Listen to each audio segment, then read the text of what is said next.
1879, along the mountain road leading into Ash Hollow, Rosa Delgado stumbled through the darkness, her torn skirt dragging, blood on her palms, and the drunken bandit's snarling laughter closing in like a wolf on wounded prey. She slipped against a boulder, breath shattered, just as he threw a rope to the dirt and growled, "Ain't nobody comin' for you, cursed girl." Her legs refused to obey, terror pounding through her chest so hard it felt ready to split her open, and in that moment, one thought burned colder than the night. No one in this world ever chooses me. A lantern flared in the distance, then hooves stopped right in front of her. Before we continue, if you're watching this from anywhere in the world, leave your city name in the comments. I want to see how far this story travels. Rosa Delgado woke to pain before she woke to light. Her ribs burned when she tried to breathe too deep. Her throat felt scraped raw, like she'd swallowed dust and fear all night long. For a few heartbeats, she didn't move at all. She just lay there, very still, listening for heavy boots, a slurred curse, the scrape of a pistol being drawn. Silence answered her. No drunken laughter, no wagon wheels, no wind flapping canvas. Just the soft crackle of a small fire somewhere close and the faint clink of metal on metal, like someone setting a spoon in a bowl. Rosa forced her eyes open. The ceiling above her was rough plank, not canvas.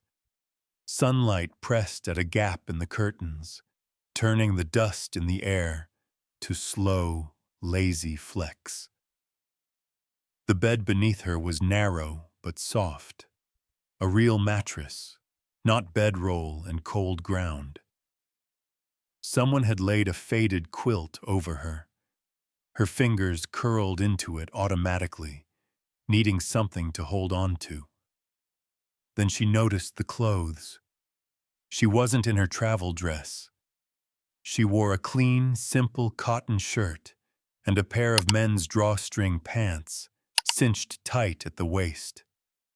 Her boots sat neatly by the side of the bed. Her old dress, ripped and muddy, was nowhere in sight. Her heart slammed against her ribs. She bolted upright, pain screaming through her side. One hand flew to the buttons of the shirt, checking, counting. Everything was still covered. Her skin felt clean, not sticky with unfamiliar hands. But the panic had already risen. It didn't care about facts. What did they do to me? Her gaze snagged on a familiar scrap of color at the foot of the bed. Her shawl. The desert shawl her mother had sewn by lamplight. Deep blue threads stitched with small, pale blossoms that looked like tiny pieces of the evening sky. Someone had washed it. The dried mud and blood were gone. A torn edge had been mended with careful, almost invisible stitches. Her throat tightened so fast she couldn't swallow. No one had ever treated that shawl like it mattered except her mother. Not her father, who was always tired. Not the men on the wagon train, who'd told her to keep her rag out of the way. Certainly not the ones who'd spat that she was bad luck, a curse tied up in dark hair and brown skin. Where? The word tore out of her, rough and too loud in the small room. She coughed, chest hitching with the effort. The door opened on its tired hinges. A man filled the frame. Tall, broad shoulders, skin the color of rich earth. His hair was close-cropped, his jaw shadowed. He held a steaming bowl in one hand and a folded cloth in the other. He didn't rush to her. He didn't smile, didn't leer, didn't soften. He just looked at her, calm and steady, dark eyes taking in the panic, the way she clutched the quilt to her chest. "Easy," he said. His voice was low and slow, like he was talking to a skittish horse. "You're safe." The word made her want to laugh and scream at the same time. Safe didn't exist. Not on the trail. Not in a world where a wagon train could decide you were trouble and leave you unconscious beside a dying fire. Not in a world where a drunken bandit could grab for you in the dark and no one would stop him. "What did you do to me?" Rosa demanded, her voice shaking harder than she meant it to. "Where am I? Where's my dress, my—" He set the bowl on a little table by the bed and lifted one hand, palm open, no closer than an arm's length. "Name's Malachi Reed," he said. "This here's Windrise Ranch, couple miles out from Ash Hollow. I found you on the North Trail last night. You were half frozen and bleeding. Your dress was torn to rags. I changed it so you wouldn't catch your death. That's it." He met her eyes when he said it. Didn't look away. Didn't look her over. Just held her gaze and let the words sit between them like something solid. Rosa's chest hurt more now from the way her lungs tried to drag in air. "Did you?" The question stuck. She hated even giving it shape. "Did you touch me?" "Only where I had to," Malachi answered. "Arms, ribs, ankle.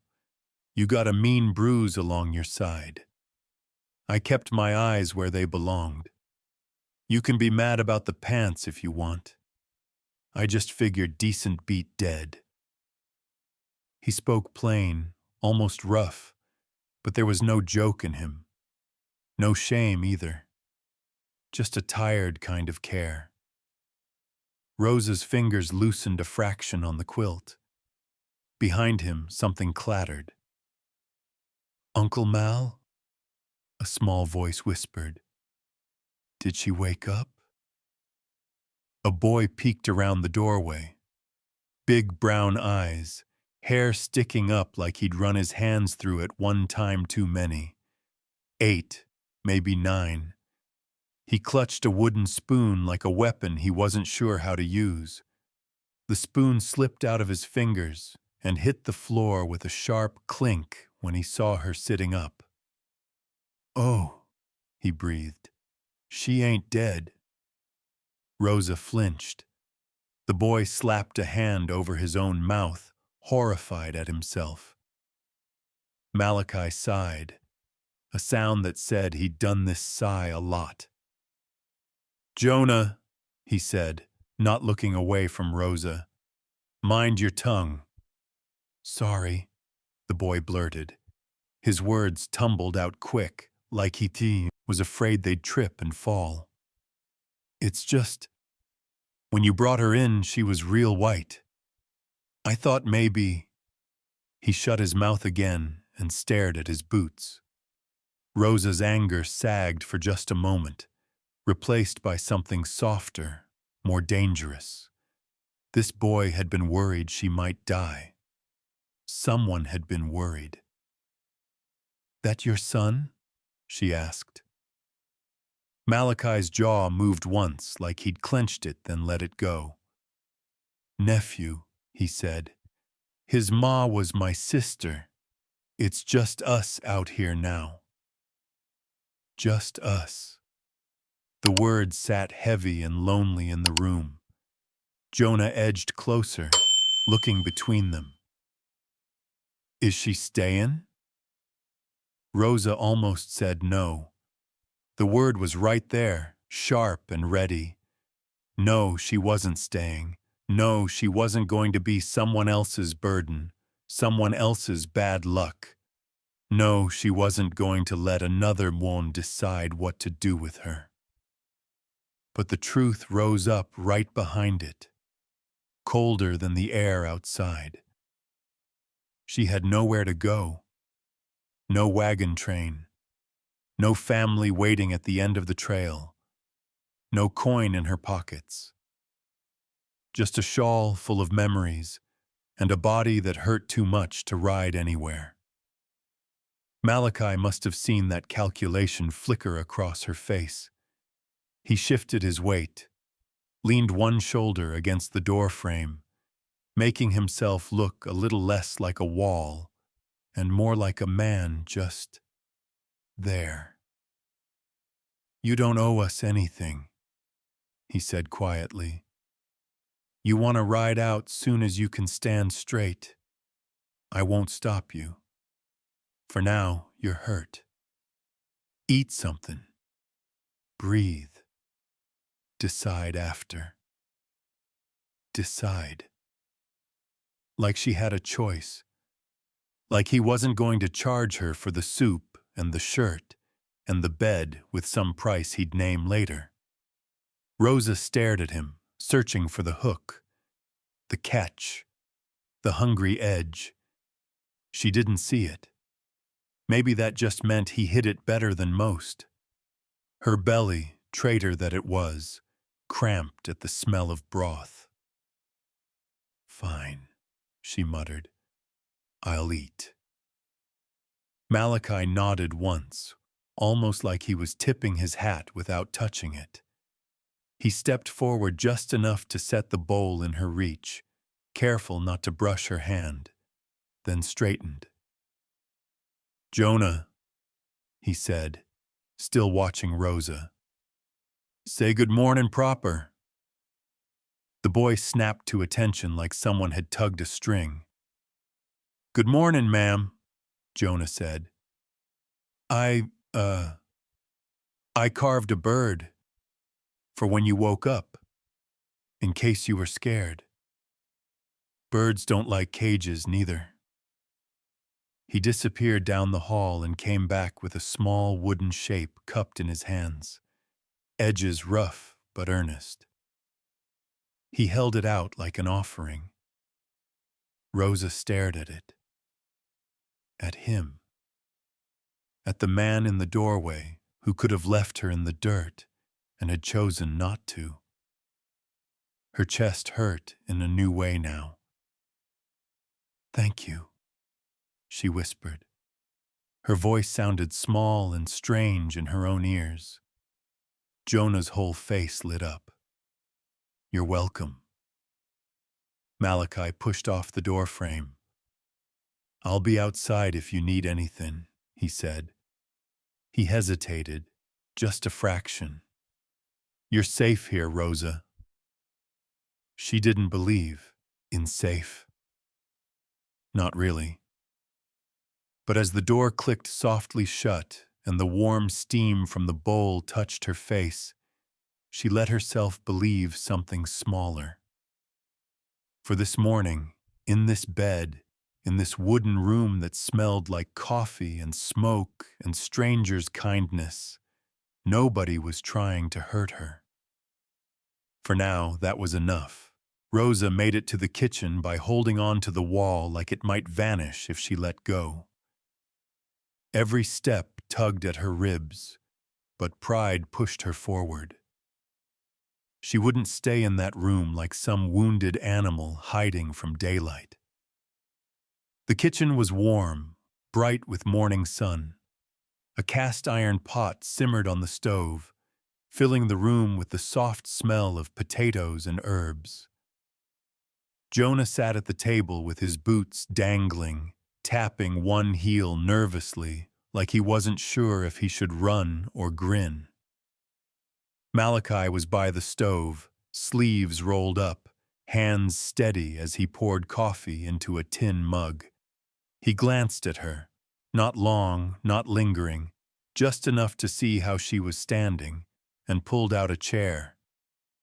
"You look steadier," he said. "I'm standing, that's all." "Standing's a start." He slid the mug toward her. It'll help warm you.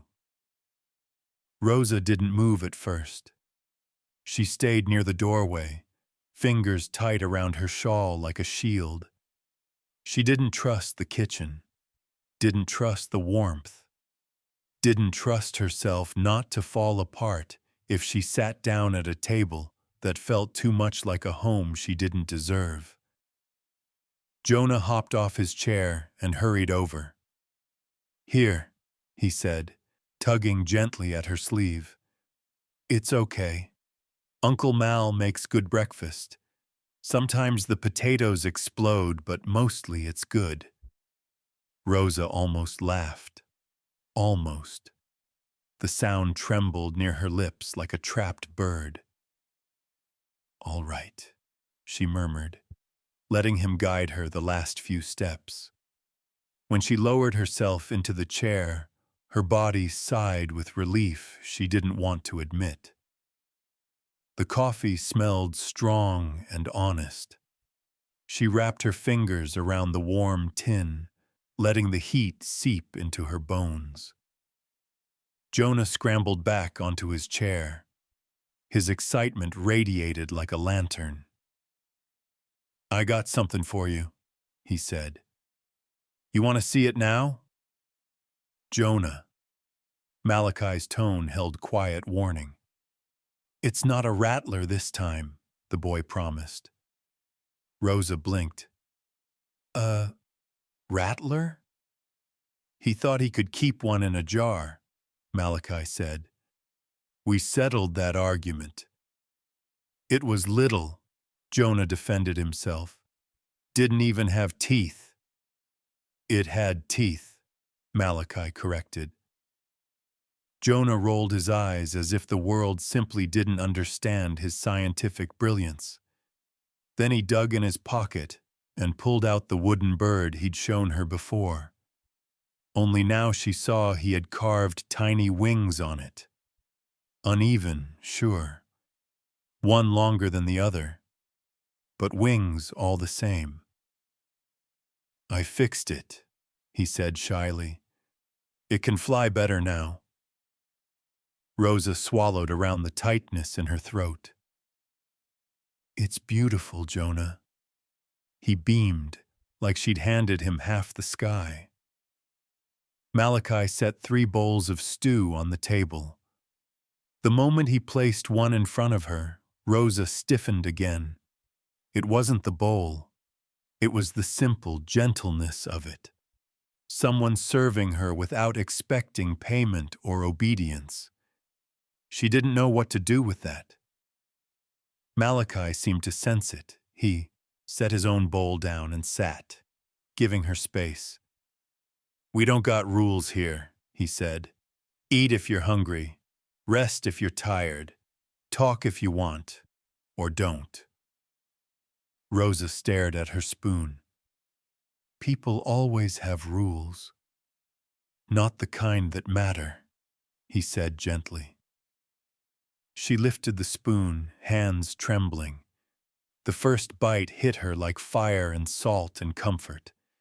She hadn't realized how starved she was until the taste made her eyes close. Better? Malachi asked. She nodded. Couldn't trust her voice. Jonah leaned forward, chin on hands. Why'd you fall off your wagon? He asked innocently. Did they hit a rock? The spoon froze in Rosa's hand. Malachi shot the boy a look, but Rosa shook her head faintly. A lie rose to her lips, fast, practiced. Then it caught in her throat like a thorn. I didn't fall, she said softly. They left me. Jonah blinked. Left you? Like, left? Jonah, Malachi warned again. But Rosa felt the words rising. For once, she didn't want to swallow them.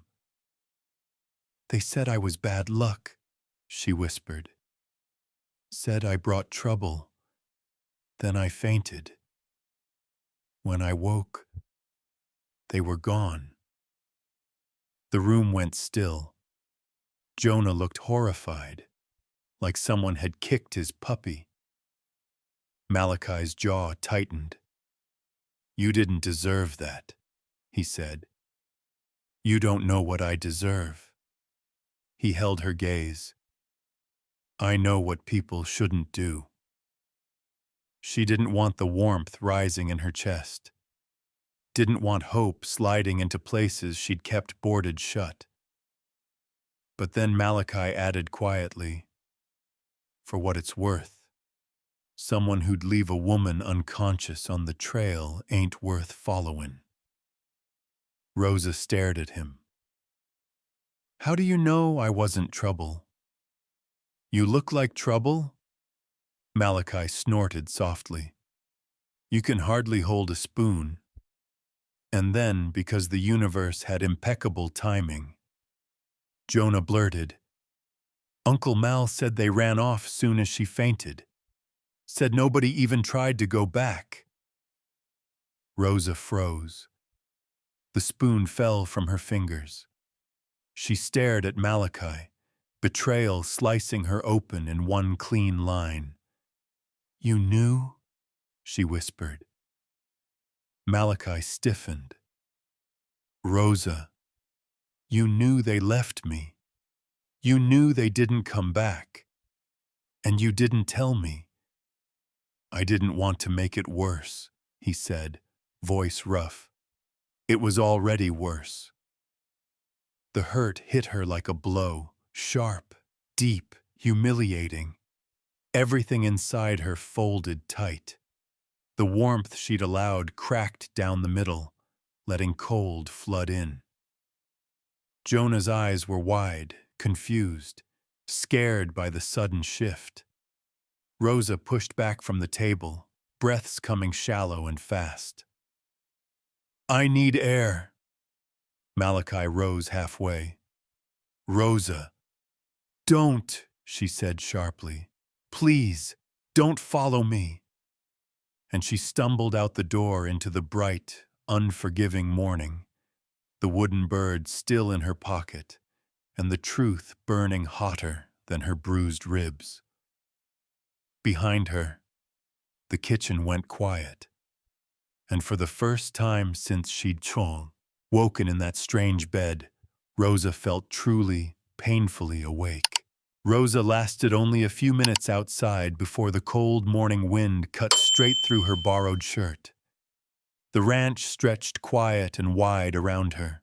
Fences, stacked lumber, a water pump creaking softly. No wagons, no yelling men, no shadows of the trail creeping up behind her. Just space. Too much space. She wrapped her shawl around her shoulders, gripping the edges as she tried to slow her breath. Her ribs throbbed. Her pride throbbed worse. Footsteps approached in the dirt. Slow. Careful. Malachi was giving her time to hear him coming. "I'm staying back," he said. "Just talking from here." Rosa turned. He stood a few paces away, one hand hooked loose on his belt, the other hanging open at his side, showing he wasn't armed, wasn't moving toward her. There was a hesitation in his posture she hadn't noticed earlier. Something weary. Something she recognized, because she'd seen it in herself countless times. Fear of being the reason someone else flinched. "Jonah didn't mean no harm," he said quietly. "It wasn't him," she answered. His eyes softened, but he didn't step closer. "Then it was me." Rosa looked down, shawl tightening around her shoulders. "I trusted a stranger too fast. That's on me." "You didn't trust me," Malachi said gently. "You trusted you were too hurt to run far." Her breath caught. She hated how close to the truth it was. He went on, voice steady, patient. I should have told you what I heard, but I didn't want to throw salt on a wound I knew was fresh. That ain't an excuse, just the truth.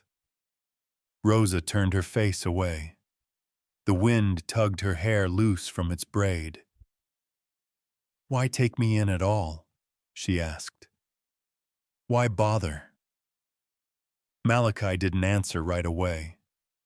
When he did, it was simple. Because you were alone on the ground, he said. And because too many folks in this world walk past people they could have helped. I've been one of them. I'm trying not to be again. The warmth in his tone cracked something inside her, small but real. A door creaked behind them. Jonah peeked out from the kitchen doorway, clutching his wooden bird in both hands. Is she coming back inside? He whispered loudly. Rosa's lips twitched despite everything. Malachi exhaled through his nose, almost a laugh. Come on, he said softly. At least sit a bit. Wind cuts hard this hour. She hesitated, but only for a beat. Her body was shaking, and she was tired of pretending she didn't hurt. Inside, Malachi guided her to the table again, always keeping a respectful distance. Jonah slid the wooden bird toward her like a peace offering. She cupped it in her hands. Thank you, she murmured. Jonah looked at Malachi triumphantly. She came back. Malachi cleared his throat. Eat first, he told the boy. Celebratin' later. Rosa forced her eyes down to her bowl. She didn't want to crumble again, not in front of them. But she also didn't want to keep running from kindness. After a few long moments, Malachi spoke. I got work at the mill today, he said. But you're welcome to stay here while you get your strength. I don't expect anything in return. Rosa frowned. Why? Because needing help ain't a debt, he answered. She blinked hard. The softness of that truth hit her like a fresh bruise. But, Malachi added, clearing his throat like he was unsure how she'd take it. If you wanted to do something while you're here, just to keep busy, you could help Jonah with his letters, or maybe mend a few shirts piled up in the corner. Rosa looked at him sharply. So there is a trade? No, he said firmly. Not a trade. A choice. Folks heal better when they feel useful, that's all. Her breath stalled. The honesty of that, how deeply it struck, nearly undid her. For the first time, she didn't feel like a burden, or a curse, or a problem waiting to be solved. She felt seen. Fine, she whispered. I can help with sewing. She paused. And Jonah's reading. The boy cheered. Malachi's shoulders loosened like he'd been expecting her to refuse. As she settled in her chair, the shawl slipped from her shoulders onto her lap. The corner with the repaired tear brushed against her palm. She lifted it, examining the tight, careful stitches. Someone had applied real care, slower than any rushed patch on the trail. Who fixed this? She asked quietly. Malachi froze for a heartbeat. I did. Her eyes snapped up. I learned needlework in the cavalry, he said, rubbing the back of his neck. Mostly patchin' saddlebags and torn sleeves. But, well, figured I could try. Rosa traced the mended seam again. The thread was neat, steady, intentional. "No one ever fixed this for me before," she murmured. Malachi's voice softened. "Then they should have." A warmth spread across her chest she didn't want to name yet. She folded the shawl carefully and laid it beside the wooden bird, two fragile pieces of her past and present lying side by side. For the first time since waking, she didn't feel like running. She felt like staying. Just for today, she told herself. Just today. By mid-morning, Malachi hitched the wagon and loaded the last bundles of lumber. Rosa stood near the doorway, arms crossed tight over her shawl, watching him work with a knot of nerves curling in her stomach. She didn't want to ask the question forming on her tongue. Didn't want to need anything from him. But she needed a few things. Soap, thread, maybe a new dress if she could find one cheap. And she needed them before she wore out her welcome. When Malachi lifted the final beam, she stepped forward. "Can I ride with you into town?" she asked. He paused, dust on his sleeves, a faint crease forming between his brows. "You sure you're up for it?" "No," she admitted. "But I need supplies." He didn't argue, didn't warn, just nodded once. "Then come on." Jonah ran up with a biscuit in his mouth and crumbs everywhere. "Bring me something sweet," he called after them, as Malachi helped Rosa climb into the wagon without touching her more than necessary. As they rolled out across the dusty road, Rosa pulled the shawl around her head. She told herself it was for the sun, but really it was to hide the way her heart hammered. Ash Hollow wasn't big, just a handful of streets and a long row of buildings leaning into each other like tired cattle. But to Rosa, every pair of eyes felt like a rifle pointed her way. The moment the wagon wheels clattered onto Main Street, folks stopped what they were doing. A woman carrying laundry froze mid-step. An old man spit tobacco and missed the spittoon entirely. Two men on a porch nudged each other, whispering behind their hands. A black man and a Mexican woman, in the middle of Ash Hollow. That alone was enough to stir tongues. Then someone muttered just loud enough for her to hear, "Bandit's woman." Rosa stiffened so hard her ribs screamed. Malachi heard it too. She saw the twitch in his jaw, but he kept his eyes forward, hands calm on the reins. "Don't mind 'em," he said low. "They bark more than they bite." "They think I'm trouble," she whispered. "No," he corrected. "They want a reason not to face their own messes. You being here just makes it easy." Rosa wasn't sure if that helped or hurt. Outside the general store, Malachi hopped down and reached up to steady her. She hesitated before accepting the help, hating how much she needed it. Inside, she kept close, feeling every stare prickle across her back as she chose soap, needles, and a bit of thread. The shopkeeper forced a stiff smile. "Got company today, Reed?" "Guest at the ranch," Malachi said, voice flat. The man's smile strained. "Hope she ain't bringing that bad luck from the hills is all." Rosa felt the words like a slap.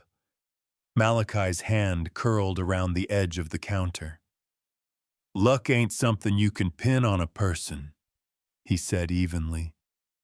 "Least not someone you don't know." The shopkeeper shrugged, unconvinced. As they left, a group of Local women whispered loudly enough for Rosa to catch fragments. Her kind. Trouble follows.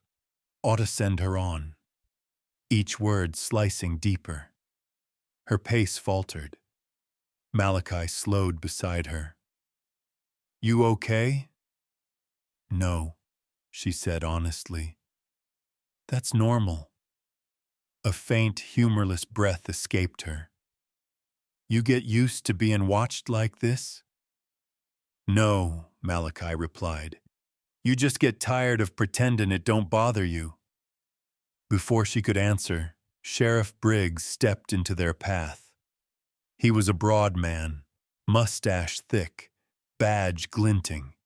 His eyes flicked from Malachi to her, narrowing. Heard you brought someone new to Windrise, Briggs said, tone dry as sand. Town's uneasy about strangers right now. Malachi didn't flinch. She's not a threat. Maybe, maybe not. Briggs tipped his hat a fraction. Word is, trouble hit the trail last night. Bandits. Folks say a woman led 'em right to a wagon train. Rosa's breath froze. Malachi stepped closer, not to crowd her, but to stand between her and the sheriff's stare. Folks say a lot when they ain't got facts, Malachi said. Briggs smirked slightly. Could be. But Ash Hollow ain't got patience for people bringing storms with 'em. Rosa tried to swallow. The sheriff's gaze felt like a hand pushing her back toward the dirt she'd crawled out of. Malachi's voice cut through the tension, low and sharp. You mind your words, Sheriff. She's under my roof. Your roof's barely holding up as it is, Briggs replied. Be a shame if you brought the wrong kind of trouble home. A beat passed. Rosa's pulse pounded in her ears. Finally, Briggs stepped aside. Enjoy your day. As they walked toward the wagon, Rosa whispered, He hates me. Malachi shook his head. He hates anything he can't fit inside his rules. That's not better. No, Malachi said, but it's the truth. They climbed back into the wagon. Rosa looked down at her hands, trembling in her lap. I shouldn't have come, she murmured. I make everything worse. Malachi shot her a look, firm, steady, stubborn as stone. You didn't make their fear, he said. You just walked into it. That ain't on you. Rosa didn't answer. The ache inside her pulled in too many directions. Shame, anger, exhaustion. The old belief she was cursed tugging at her like a chain. As the wagon rolled away from Ash Hollow, she risked one last glance back. The townsfolk were still staring, whispering. She felt small and exposed. But when she turned forward again, Malachi's profile was steady beside her. And for reasons she didn't yet understand, that steadiness kept her from falling apart. The wagon rattled over the last rise before Ash Hollow's northern end, where the buildings grew taller and cleaner, and the air shifted from sweat and dust to ink and ledger.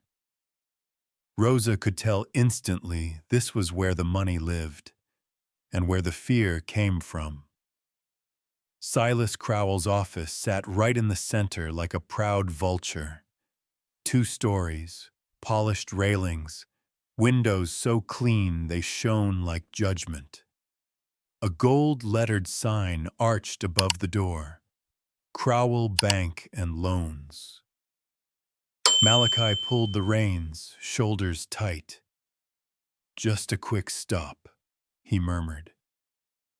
Rosa nodded, though her pulse skittered. Something about the place felt wrong. Too quiet. Too controlled. As if the whole building listened. Malachi tied the wagon, glanced at her one last time. Wait here. Won't be long. He stepped inside. Rosa stayed near the window, fingers gripping her shawl. Through the glass, she heard muffled voices, polished, clipped, full of the kind of power born from owning everyone else's debts. Then another voice slithered out from the alley beside the bank, low and familiar. Well now, look what the dust dragged in. Rosa's stomach turned to ice. She didn't have to see him to know him. The drunken bandit from the trail, the one whose breath had soaked her nightmares. He stepped out of the shadow, cleaner now, but with the same mean grin and a scar slicing across one cheek. He wasn't alone. Two more men lingered behind him, boots scraping the dirt like they were daring someone to look their way. Rosa stepped back instinctively. The scarred man chuckled. Relax, sweetheart. Ain't here for you today. He jerked a thumb toward the bank window. Got business with the boss. Boss.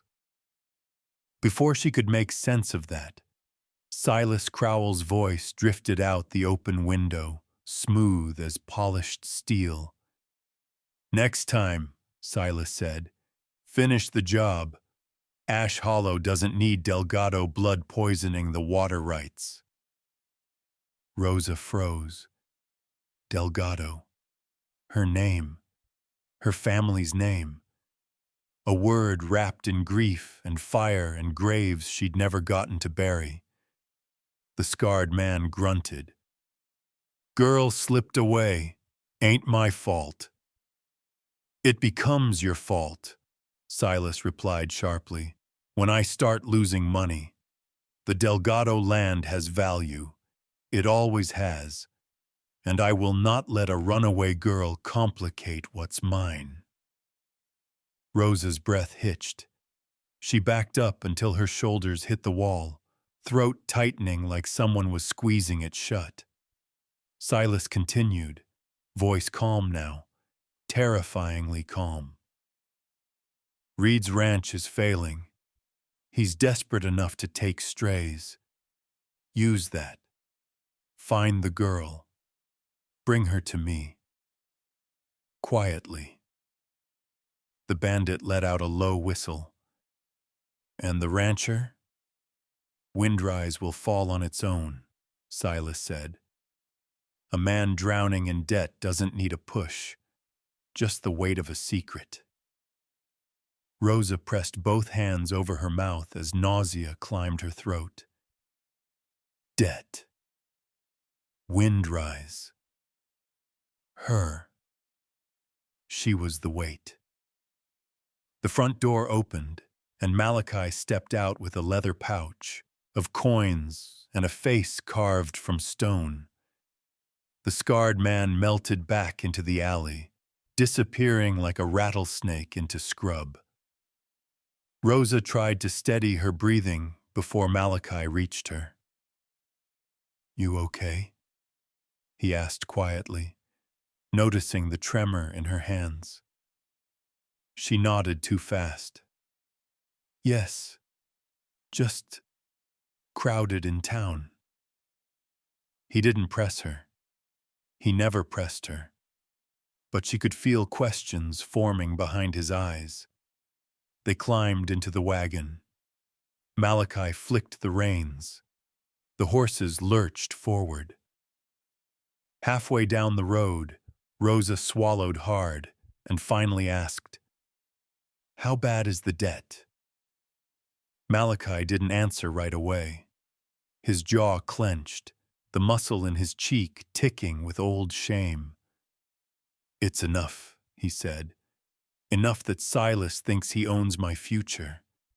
Maybe he does. Rosa's heart twisted. You borrowed because of Jonah? Fence repairs, new saw blades, winter feed. He exhaled. And Jonah. Always Jonah. And now me, she whispered. Malachi turned his head sharply. You are not the reason for this. But Silas, I don't care what Crowell says. His voice roughened, low and fierce. I won't let that man use you. Not for debt. Not for anything. Rosa stared down at the shawl in her lap. The little patch near the corner, her mother's stitch pattern, had been torn once by fire and sewn back together by someone with careful hands. Someone who'd tried to protect her history. Someone she had just dragged into danger. When they reached Windry's ranch, Rosa slipped through the doorway before Malachi could see the panic rising in her chest. Later that night, she found him sitting alone at the table, staring at an old folded document. A military order, stamped with a seal she didn't recognize. Malachi's hands shook as he closed it the moment she stepped in. Trouble sleeping? He asked. No, she lied. He nodded, but the weight in his eyes told her he wasn't fooled. Neither of them spoke again, but both of them felt it. The storm building, the past creeping closer, the sense that whatever tied her family to Silas Crowell had just begun to claw its way out of the shadows. The wind turned mean after sundown, a cold, restless wind that made the shutters rattle and the barn door creak like something whispering warnings. Rosa couldn't sleep. Every time she shut her eyes, she heard Silas Crowell's voice. Delgado blood. The girl.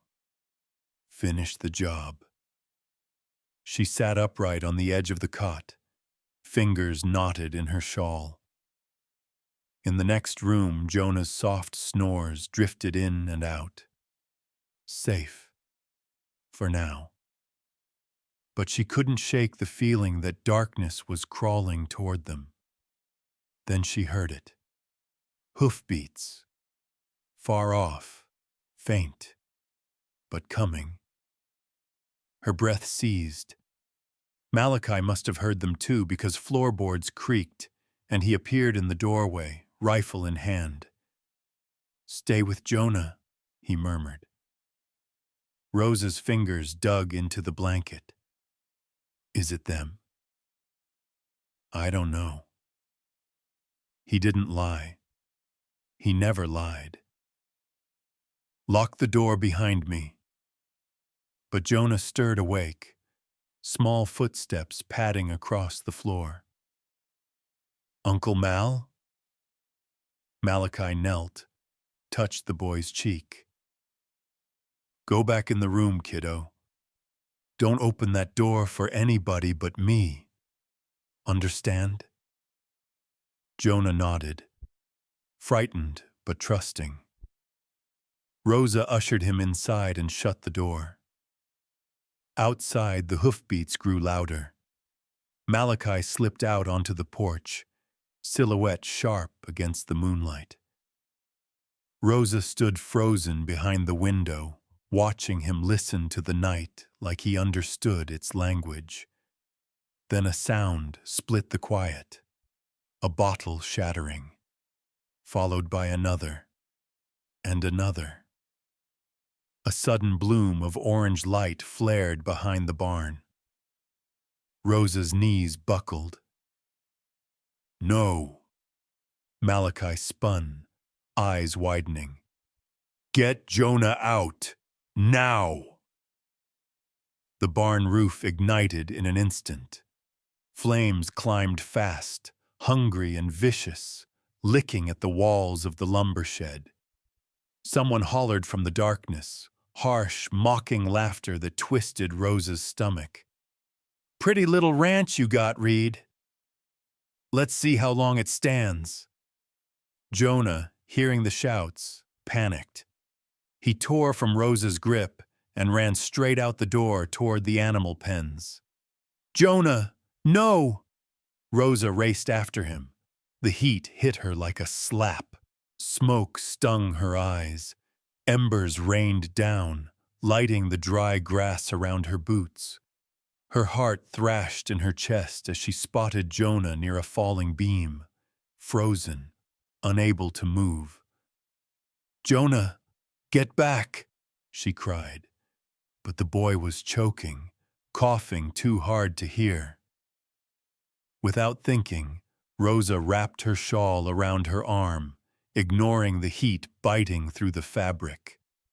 She threw herself forward, grabbed Jonah by the collar, and yanked him clear just as the burning post crashed where he'd been standing. The boy screamed, clinging to her neck. She stumbled backward, lungs begging for clean air. Behind them, Malachi charged into the burning shed, swinging the heavy door open to release the penned animals. He slapped the hindquarters of panicked horses, forcing them into the night. Sparks exploded around him, fire chewing at his sleeves. "Malachi," Rosa coughed. "Get out of there." But he didn't stop. Not until the last terrified mule bolted free.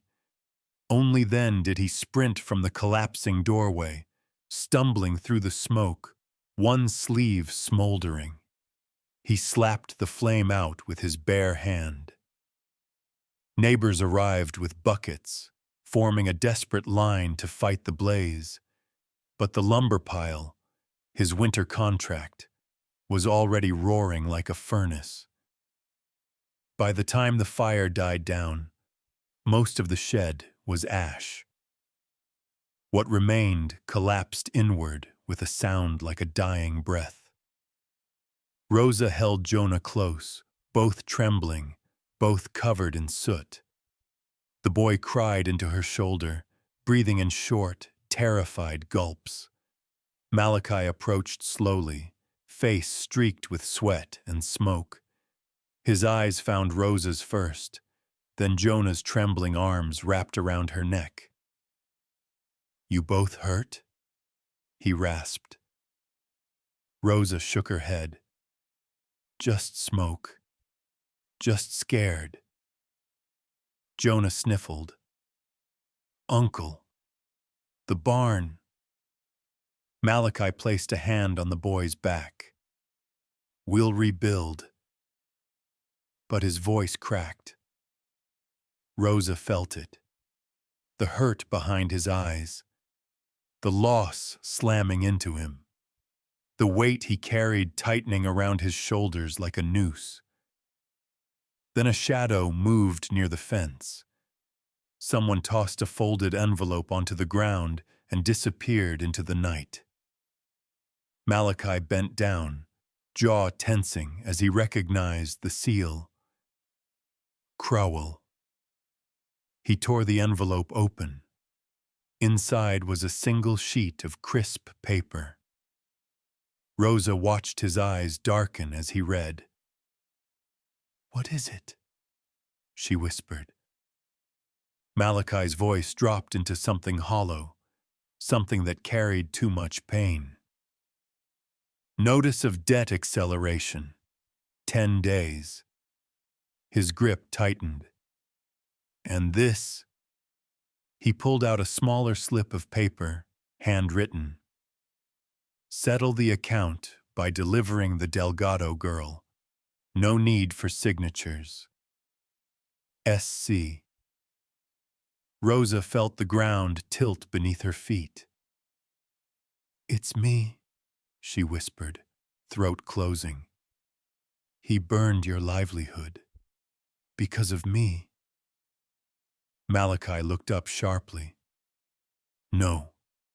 He burned it because he's a coward who hides behind paper and fire. You didn't do this." "But I brought it here," she said, voice trembling. "My past. My name. My curse."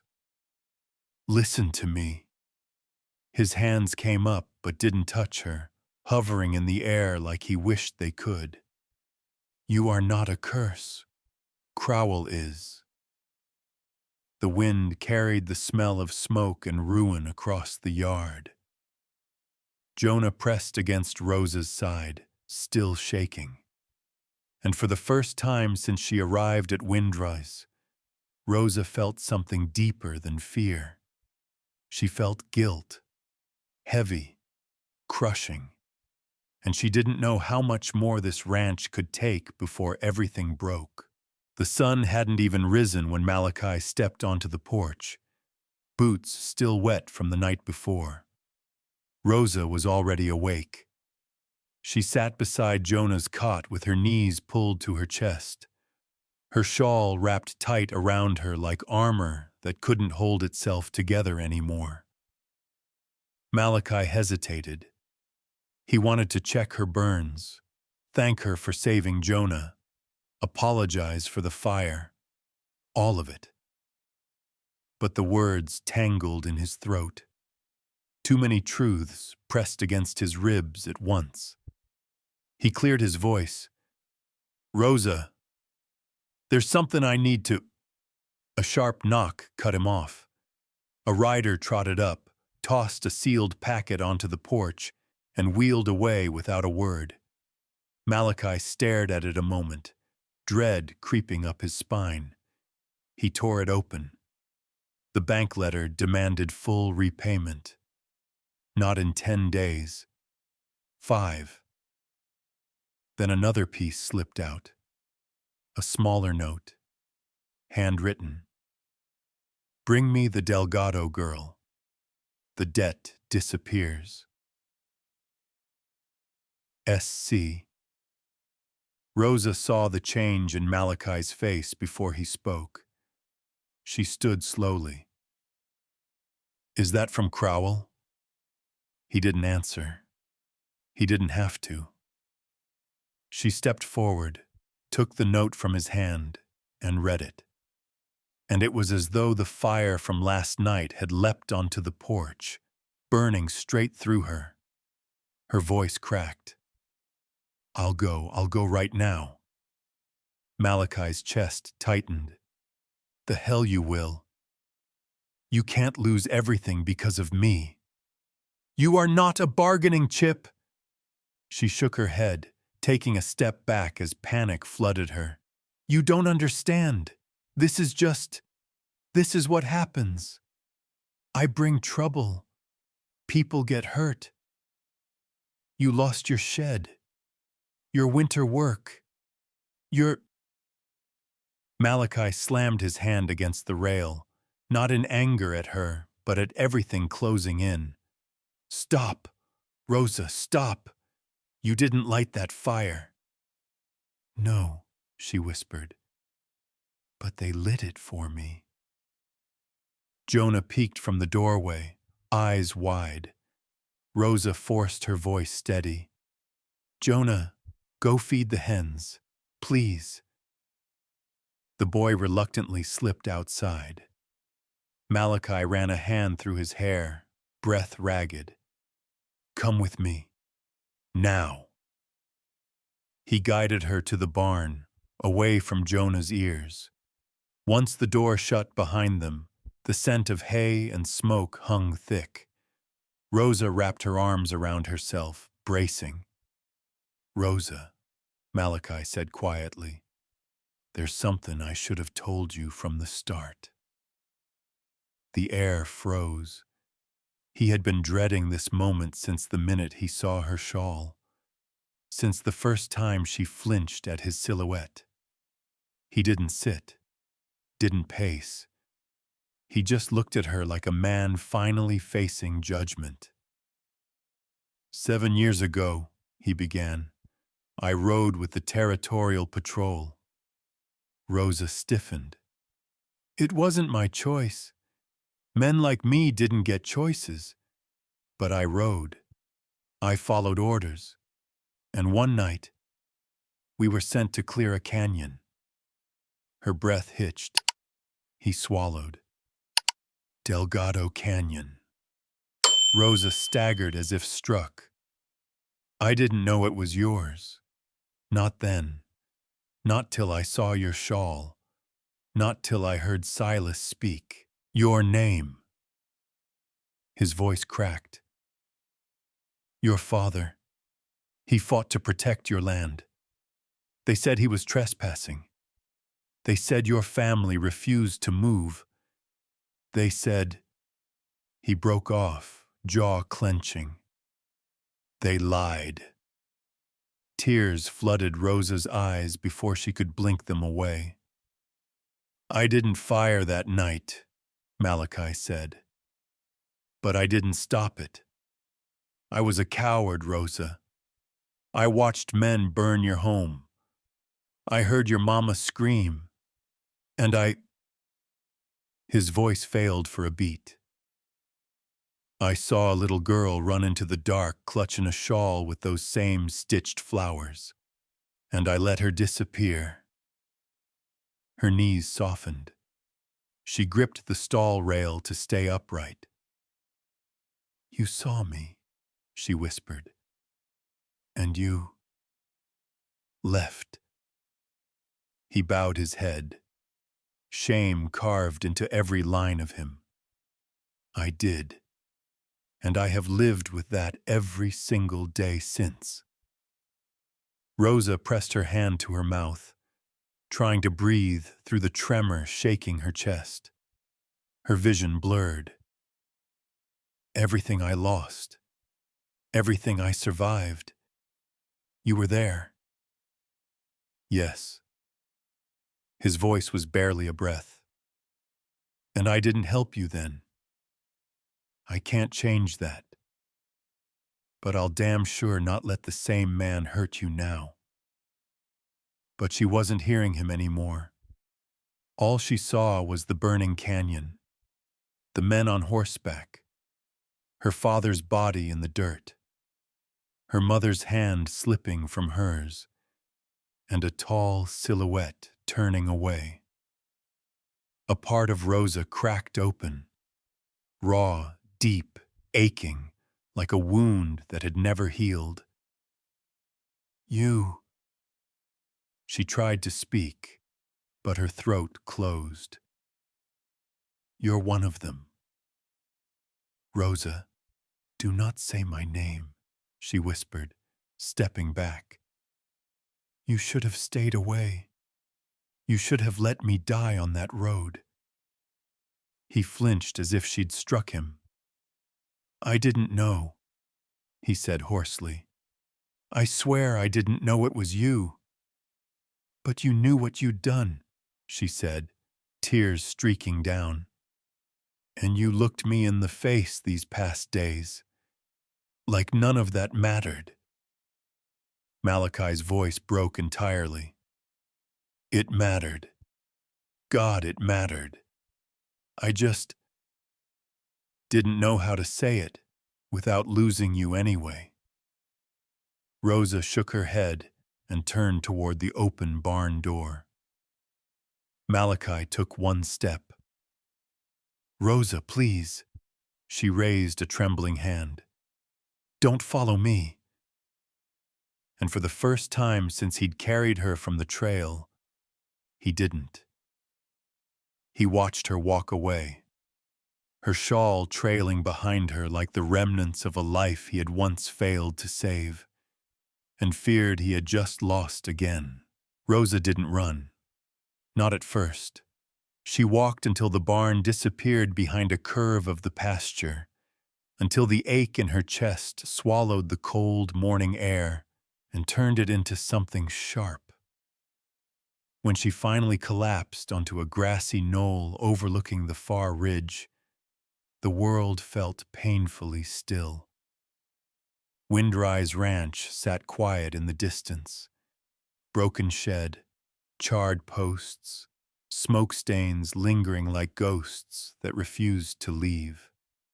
She hugged her shawl to her chest as though she could squeeze the shaking out of her bones. Malachi Reed.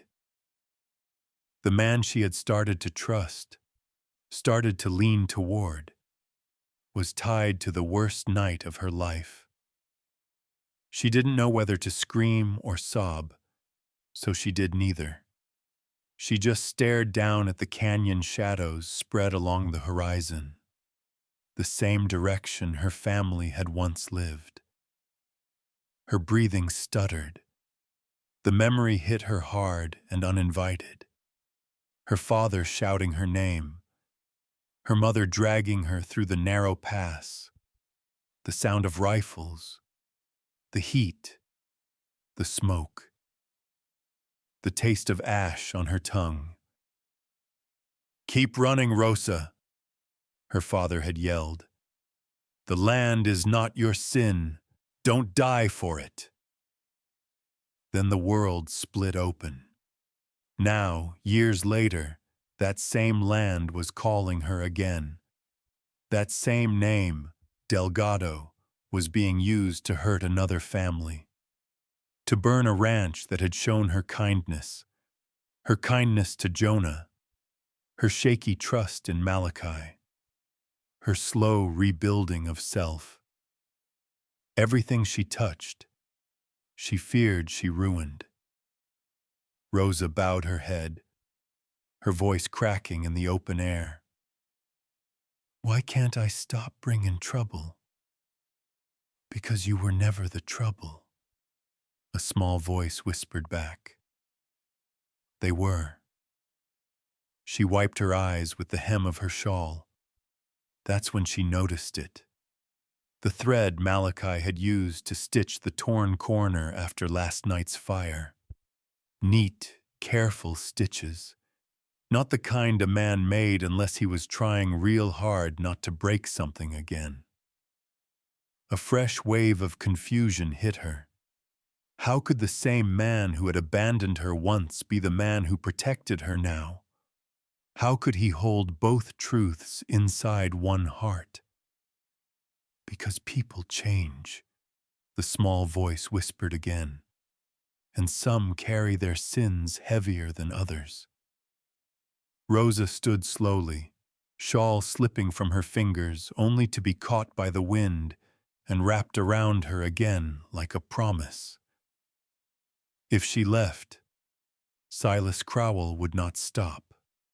He'd burn more, take more, hurt more, all to erase the last of the Delgado claim. If she stayed hidden at Windry's, she would only drag Malachi and Jonah deeper into danger. But if she walked into Ash Hollow, not as prey, not as a ghost from a canyon, but as the last Delgado standing, she might force the truth into the open before Silas could twist it any further. She might end the running, end the fear, end the silence she'd inherited from a night of flames. Rosa took a long, shaking breath. For years she had survived by disappearing, slipping into shadows, going small, staying quiet. But quiet had never saved her. Quiet had buried her family. She brushed dirt from her skirt and fixed her shawl with steady fingers. The wind caught the edge, lifting the stitched desert flowers toward the rising sun. Her voice steadied. "I won't run again." She turned toward the road to Ash Hollow.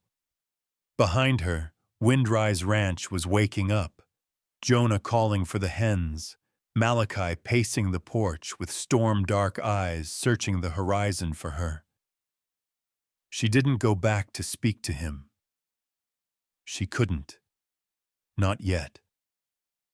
Her chest was too raw, her trust too shaken, her heart too full of both sorrow and something else she refused to name. But she knew this. What she was about to do wasn't for Malachi. It wasn't to prove anything to him. It was to reclaim the part of herself she'd buried under fear and shame. To look Silas Crowell in the eye and say the words her father never got to shout over the gunfire. The land is not your sin.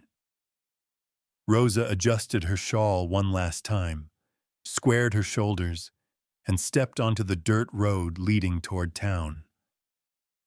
Not fleeing, not hiding. Walking forward, alone, trembling, but choosing to stand. And for the first time since Delgado Canyon burned, her steps did not feel borrowed.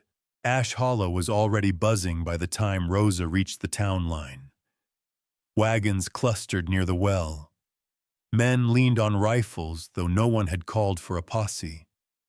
Women gathered in tight circles, whispering like flies hovering over something rotten. Something was happening. Rosa pulled her shawl tighter and walked forward. At the center of the square stood Silas Crowell, polished as ever, coat pressed, boots shining like he'd never walked a day on dirt. He addressed a crowd with the calm authority of a man who owned every acre he could see. "And that fire," Silas announced, gesturing dramatically toward the hill beyond town, "ought to remind everyone what happens when strangers bring danger to our doorstep." A few murmurs rose. Someone muttered, "Reed's ranch near burned to cinders." Rosa felt heat crawl up her throat. She kept walking. Silas spread his arms. A woman was seen on the trail with bandits. Reed took her in. And now Windrise burns. Connect the dots. The crowd stirred. Rosa stepped into the open, heart hammering, legs trembling, but she didn't stop. Silas's eyes sharpened when he noticed her. "Well now, the guest arrives." Briggs, the sheriff, shifted uncomfortably. "Miss, maybe you best stay back." "No," Rosa said, her voice louder than she expected. "You want the stranger who brought misfortune? I'm right here." Dozens of heads turned. Her stomach twisted, but she didn't step back. Silas smiled with false pity. "Miss Delgado, is it? Or should we call you something else? Folks say you led bandits to a caravan." "I survived bandits," she snapped. "I didn't lead them." Silas raised a brow. "And yet trouble seems to follow you." "Trouble follows you," she said, her voice shaking with fury she'd held inside for years. "You're the one who burned Windrise. You're the one who wants Delgado Canyon. My family's land." A ripple went through the crowd. Silas's jaw flexed. "Accusations are dangerous, girl. So are men who hide behind paper and fire."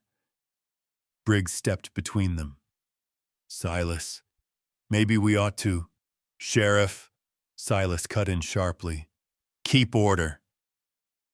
Before Briggs could respond, two deputies surged forward, hands reaching for Rosa's arms. Panic punched through her chest, but she stood her ground until a sharp whistle cut across the square.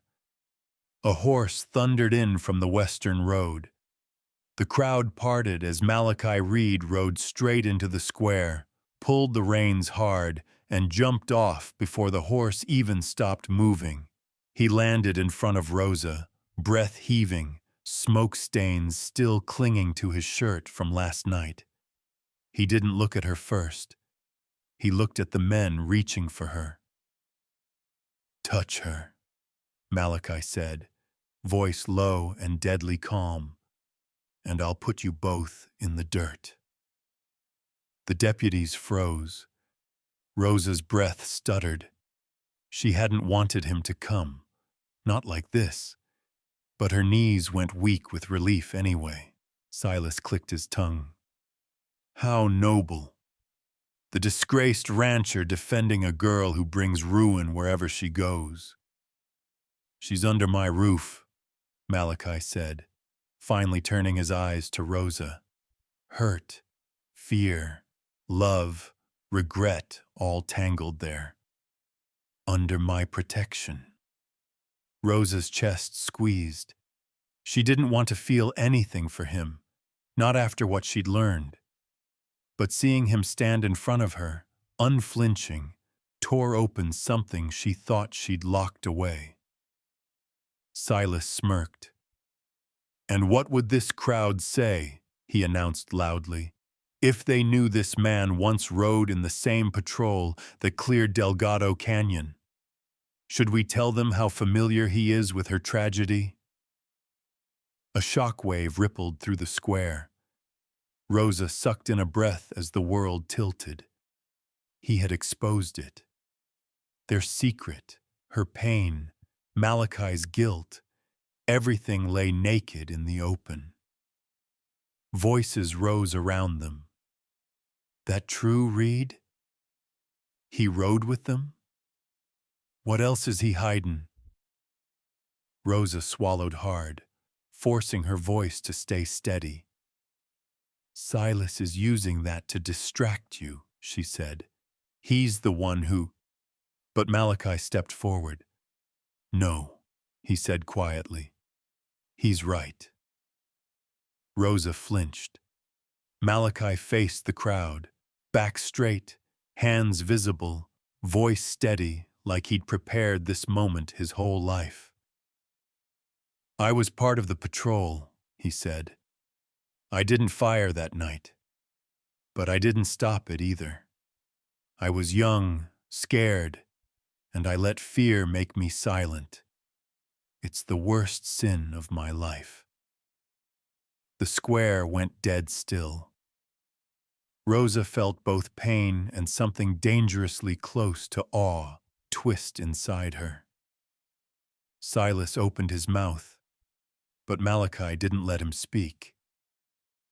"But that's why I'm here now," he continued louder.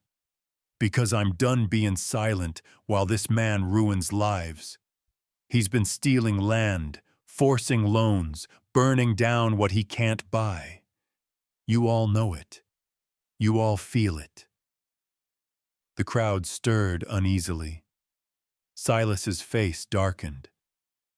"Watch your words, Reed." Malachi didn't move. "I ain't watching anything anymore." Rosa stared. She had walked into town to stand alone.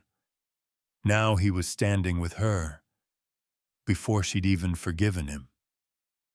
Her heart ached with the confusion of wanting him close and wanting him far away at the same time. The crowd was buzzing now, tension spiking.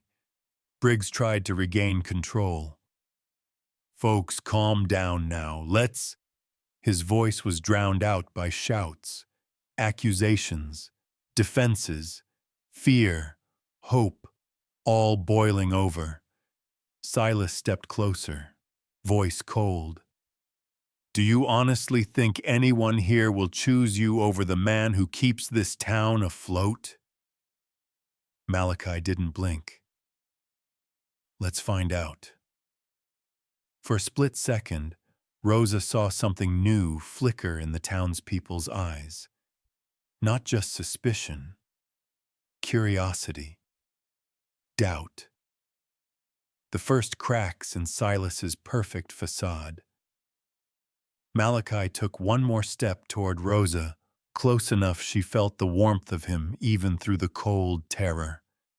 He didn't touch her, didn't whisper comfort, didn't ask forgiveness.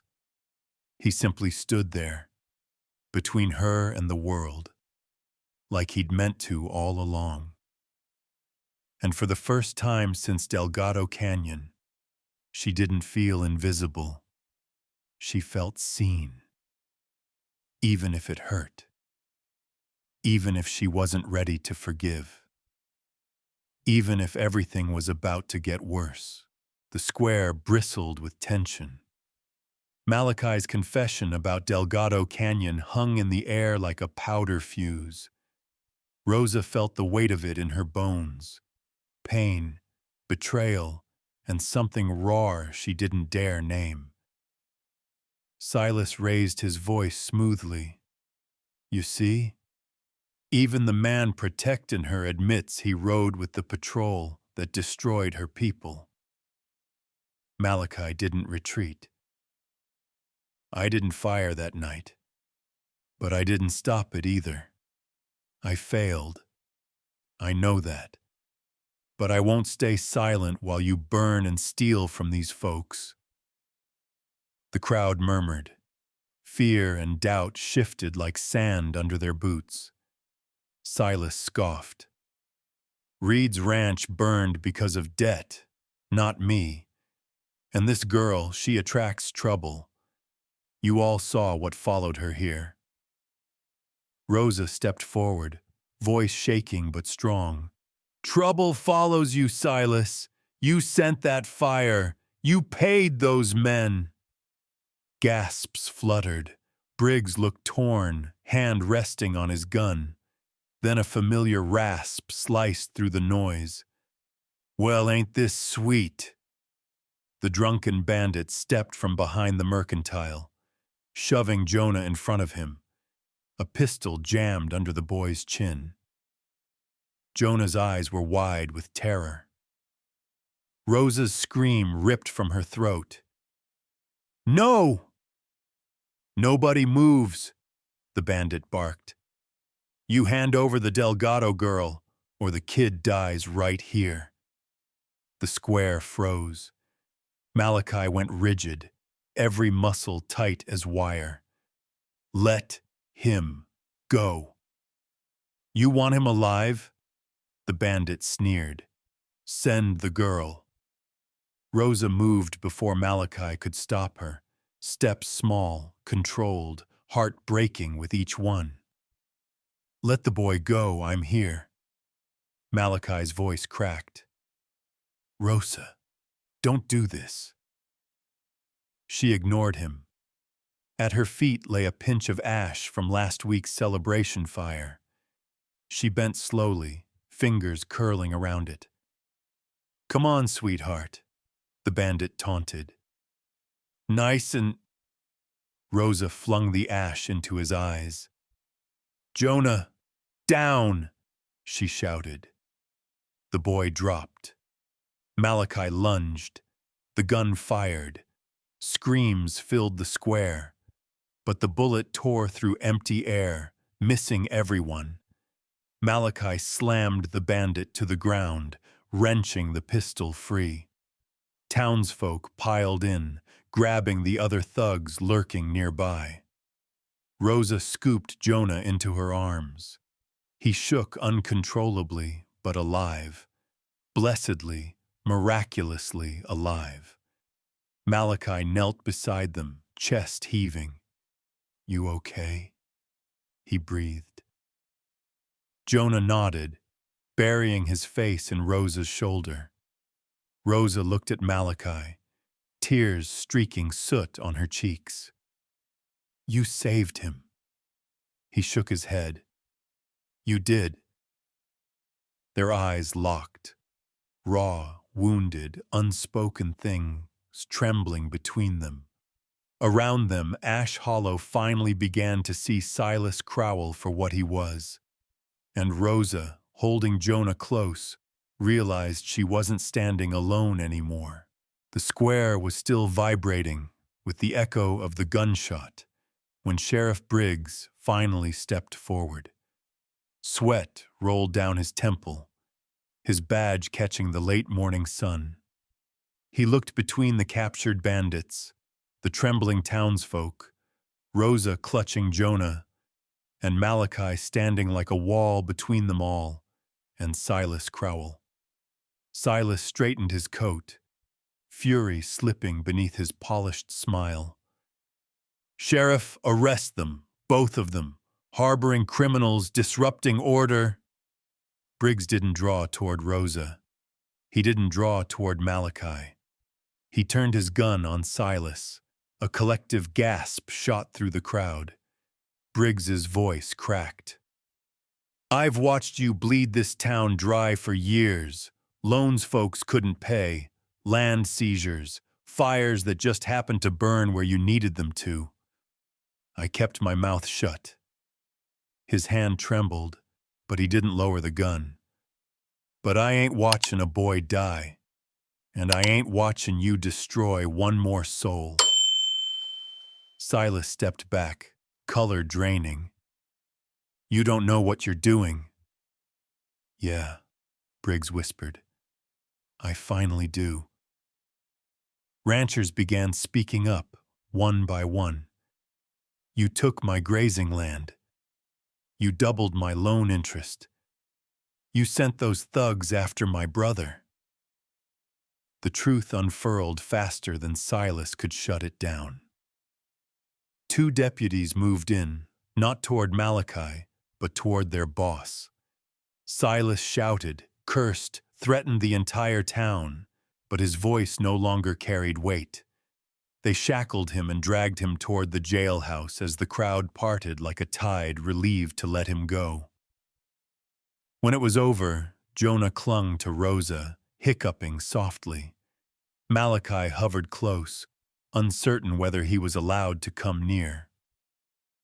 Rosa looked up at him, eyes red, face streaked with soot and tears. "You didn't have to ride in for me." "Yes, I did." The words came out rough, like they'd torn straight through his ribs. He swallowed hard. "Rosa, I should leave Windrise. After what I did, after what I was, you don't owe me forgiveness.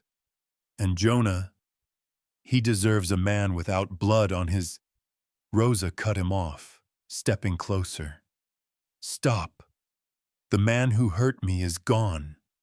The man standing in front of me is the one who fought for Jonah's life. And mine." Malachi's throat worked. "I don't want to be a weight on you." "You aren't," she whispered. "But if you leave, you'll be doing the same thing you did in Delgado Canyon, walking away." Her voice cracked. "And I can't heal if you disappear again. Jonah can't either." His eyes shone. Unspoken apology. Unspoken hope. "Rosa, you want me to stay?" She reached out, fingers trembling, brushing his soot-blackened sleeve. "I want you to choose stayin'. Not out of guilt, not out of debt, out of want." Malachi exhaled, slow, shaking, breaking open. "I want to," he said, "more than anything."